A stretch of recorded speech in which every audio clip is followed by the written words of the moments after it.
చూస్ Country Delight, live better. ఇప్పుడే Country Delight యాప్ని download చేసుకోండి. అందరికీ నమస్కారం. నేను Swaroopa Potlapalli. Welcome to Suman TV. ఎంతో భక్తి శ్రద్ధలతో జరుపుకోవాల్సిన వినాయక చవితి ఉత్సవాలను ఎంజాయ్మెంట్కి కేర్ ఆఫ్ అడ్రస్గా మార్చేస్తున్నారు కొందరు మూర్ఖ భక్తులు. చెవులు చిల్లులు పడేలా బాణాసంచా పేల్చడం, మత్తెక్కించే మద్యం, అంగాంగ ప్రదర్శనలు చేస్తూ రికార్డింగ్ డాన్సులు, అర్థం పర్థం లేని పాటలు, వికృత రూపాల్లో వినాయక విగ్రహాలను ఏర్పాటు చేయడం, ఇలా రకరకాలుగా పండగ అర్థాన్నే మార్చేస్తూ ఉన్నారు. అసలు పండగంటే ఇదేనా అని మనమే ప్రశ్నించుకోవాల్సిన పరిస్థితులనే తీసుకొచ్చారు. ప్రస్తుతం నాతో పాటు ఉన్నారు తెలంగాణ బ్రాహ్మణ సేన అధ్యక్షులు మురళీధర్ శర్మ గారు. ఆయనతో మాట్లాడి వినాయక చవితి ఉత్సవాల్లో ఈ విపరీత పోకడ్లు ఎందుకు వస్తున్నాయో తెలుసుకుందాం.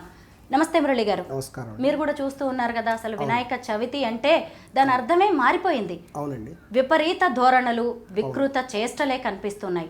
ఎందుకు ఇలా చేస్తున్నారు కొందరు భక్తులు? నమస్కారం. నేను మీ మైనంపాటి మురళీకృష్ణ శర్మ. గురుభ్యో నమః, విఘ్నేశ్వరాయ నమః. ఇక్కడ మీరు చాలా మంచి ప్రశ్న వేశారు. ఎందుకు ఈ విధమైనటువంటి ధోరణులు చేస్తున్నారు, విపరీతమైనటువంటి సౌండ్లు పెడుతున్నారు, చేయొచ్చా చేయకూడదా అనేటువంటిది మీ ప్రశ్న. దీనికి సమాధానం ఏంటంటే, చాలామంది అనుకున్నది మటుకు కాదు. ఖచ్చితంగా చేయవచ్చు. దానికి శాస్త్రములలో ఆధారం కూడా ఉంది. అది ఏ విధంగా అనేది మనం తెలియజేస్తున్నాం. విఘ్నేశ్వరునికి ఎంతో ప్రాచీన కాలం నుంచి, వేల సంవత్సరాల నుంచి కూడా ఆయన ఆరాధన చేస్తున్నారు, పూజిస్తున్నారు. ఈవెన్ జైన మతంలో కూడా విఘ్నేశ్వరుని పూజిస్తారు. అనేక ముస్లిం దేశాల్లో ఇప్పటికీ కూడా విఘ్నేశ్వరుడి ప్రతిమలు ఉన్నాయి. బౌద్ధ మతంలో కూడా విఘ్నేశ్వరుడు ఆరాధించినట్టు కనిపిస్తుంది. ఇప్పుడు ప్రజెంట్ సిక్కు మతంలో కూడా విఘ్నేశ్వరుడి యొక్క ఫోటోలు పెట్టుకుంటారు. అత్యంత ప్రాచీనమైనటువంటిది. వీటిలో 32 రకాల విఘ్నేశ్వరులు ఉన్నారు. విఘ్నేశ్వరులు 32 రకాలు ఉన్నారు. వారిలో కొన్ని మాత్రమే చెప్తాను. శ్రీ గణపతి, బాలగణపతి, వీర గణపతి, భక్త గణపతి, తరుణ గణపతి, ఉచ్చిష్ట గణపతి, ఉన్మత్త గణపతి, ఇట్లా 32 రకాలు ఉన్నారు. వీటిలో 16 రకాలైనటువంటి విఘ్నేశ్వరులని తాంత్రిక పూజలకు ఉపయోగిస్తారు. తాంత్రిక పూజలకు ఉపయోగించేటువంటివి 16 రకాల గణపతులు ఉన్నారు. వాళ్ళని ఆరాధించే విధానం కూడా వామాచారంలో కూడా 16 రకాల గణపతులను చేస్తారు. అది ప్రస్తుతం వాడుకలో లేదు, బయట ఎక్కువ లేదు. తిరునెల్వేలిలో ఒక ఆలయం ఉంది, విఘ్నేశ్వరుడు ఆలయము.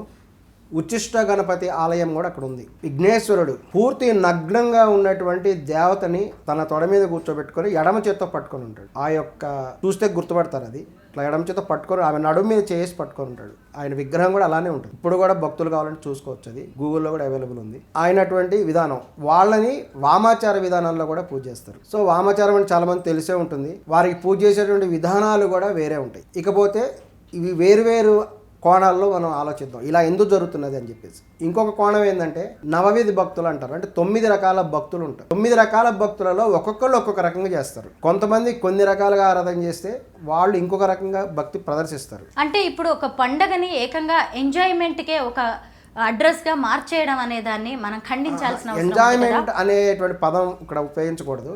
ఎంజాయ్మెంట్ అని కాదు ఇక్కడ. ఇప్పుడు నేను వెజిటేరియన్ని, నేను టమాటా పప్పు నాకు ఇష్టం, వంకాయ కూర ఇష్టం, నేను అది తింటా.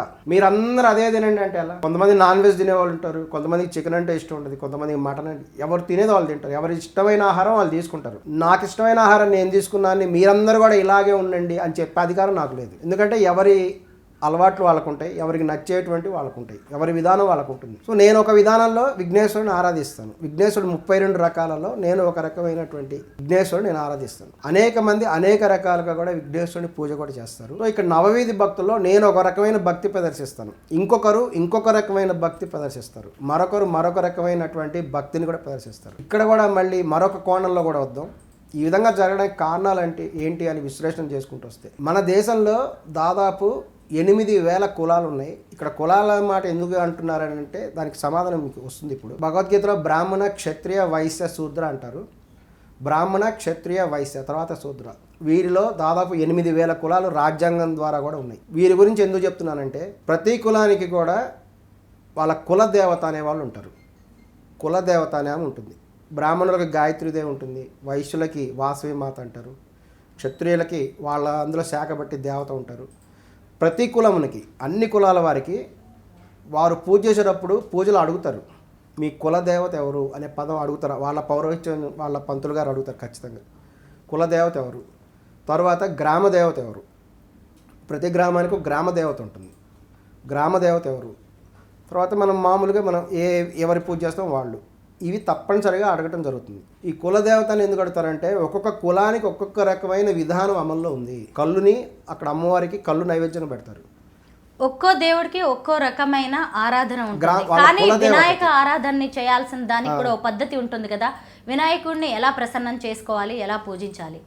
వినాయకుడికి ఏంటంటే సాత్విక విధానంలో అయితే ఒక గరిక ద్వారా మన యొక్క వారు పత్రి అని అంటారు, రకరకాలైనటువంటి ఆకులు, వాటన్నిటి ద్వారా కూడా అది సాధారణ సాత్విక విధానం. కానీ ప్రస్తుతం ఏంటంటే అనేక రకాలైన కులాల వాళ్ళు జరుపుకుంటున్నారు కదా, వాళ్ళు వాళ్ళ విధానంలో ఆరాధన చేస్తున్నారు. అందుకని ఏంటంటే వాళ్ళు అత్యంత ఉత్సాహభరితమైన వాతావరణం సృష్టించాలి అనే ఉద్దేశంతో విపరీతమైన ధ్వనులు పెట్టడం, అది వారికి అది కూడా భక్తే, అది మనకి వేరే వాళ్ళకి ఇబ్బంది కలిగించకుండా అనేది చేయాలి. వాళ్ళ ఉద్దేశం ప్రకారము మీరు ఇందాకన్నారు బీరు బాటిల్స్ పట్టుకొని వెళ్తున్నారు, వాళ్ళ దృష్టిలో బీరు బాటిల్స్ తీసుకొని పూజ చేయటం అనేది కరెక్ట్. ఎందుకంటే వాళ్ళ కుల విధానంలో అవతల వాళ్ళు ఏ కులం అనేది మనం ఫస్ట్ ఆలోచించాలి. వాళ్ళకి అది కరెక్టే, మనకు తప్పు, నాకు తప్పు, మీకు తప్పు అయి ఉండొచ్చు, మరికొంతమందికి అది తప్పు అయి ఉండొచ్చు, కానీ వాళ్ళకి కరెక్ట్. అది వాళ్ళకి కరెక్ట్ కాబట్టే వాళ్ళు బీరు బాటిల్స్ చేస్తారు. కొన్ని రకాలైన హోమముల్లో బీరును సమర్పిస్తారు, మందులు సమర్పించే హోమాలు కూడా ఉన్నాయి. వామాచారాల్లో కొన్ని రకాల విధానాలు ఉన్నాయి. కానీ ఇక్కడ ఎక్కడ మీరు చెప్పినట్టు ఎఫెక్ట్ అవుతుందంటే ఇతరులకు ఇబ్బంది కలిగించకూడదు, అక్కడ అది తప్పు కిందకు వస్తుంది. ఇప్పుడు నేను ఇందా చెప్పినటువంటి విధానంలో ఉచ్చిష్ట గణపతి అనేటువంటి ఆమె శృంగార గణపతి అని ఉన్నారు, అందువల్ల వాళ్ళు శృంగార గీతాలు పెడుతున్నారు. కానీ అది బహిరంగంగా పెట్టి అందరికీ వినేటట్టుగా చేసి వారి విధానం అందరూ తెలుసుకొని ఇతరులకు ఇబ్బంది కలిగించడం అనేది మటుకు తీవ్రంగా కూడా ఖండిస్తున్నాను. కానీ ఏంటంటే వారి భక్తిని ప్రదర్శించుకోవడానికి ఎప్పుడో సంవత్సరంగా ఒకసారి వస్తుంది కదా, ఉత్సాహభరితమైన వాతావరణం పోతుందనే ఉద్దేశంతో వాళ్ళు పెడుతున్నారు. కానీ వారు ఆలోచించుకోవాలి, మీ విధానంలో మీరు పూజ చేస్తున్నారు, మీ విధానం తప్పనే అనట్లేదు, మీ విధానంలో ఉత్సాహభరితమైన వాతావరణం కావాలి. చావును చూడండి, ఎక్కడైనా బయట కొంతమంది చనిపోతే ఎలా తీసుకెళ్తారు, బాగా డప్పులు కొట్టుకుంటూ గోల చేస్తూ డ్యాన్సులు చేస్తూ తీసుకెళ్తారు. కొన్ని చోట్ల చూడండి, కొంతమంది చనిపోతే ఏముండదు, సైలెంట్గా అది వస్తూ ఉంటుంది, మైక్ వినబడుతూ ఉంటుంది, వెళ్తుంటారు. కొంతమంది అది కూడా ఉండదు, సైలెంట్గా డెడ్ బాడీని తీసుకెళ్ళిపోతారు, అయిపోతుంది. అది ఏ విధంగా ఉందో ఒక్కొక్క కులంలో ఒక్కొక్క విధానం ఉంటుంది. వాళ్ళ కులంలో మటుకు వాళ్ళు చేసేది కరెక్ట్. వినాయక నిమజ్జనానికి ఇక శోభాయాత్ర మొదలైందంటే చాలు బాణాసంచ చెవులు చిల్లులు పడేలా ఉంటున్నాయి. అలాగే కొంతమంది అయితే ఈ మధ్య శోభాయాత్రలో బీర్ బాటిల్స్ పట్టుకొని వెళ్తున్న ఫొటోస్ కూడా వైరల్ అవుతూ ఉన్నాయి. ఇంకొక వైపు చూసినప్పుడు రికార్డింగ్ డాన్సులు, అర్థం పర్థం లేని డీజే పాటలు, వినాయకులను కూడా ఎలా పడితే అలాగే ఇష్టం వచ్చిన రీతిలో తయారు చేస్తూ ఉన్నారు.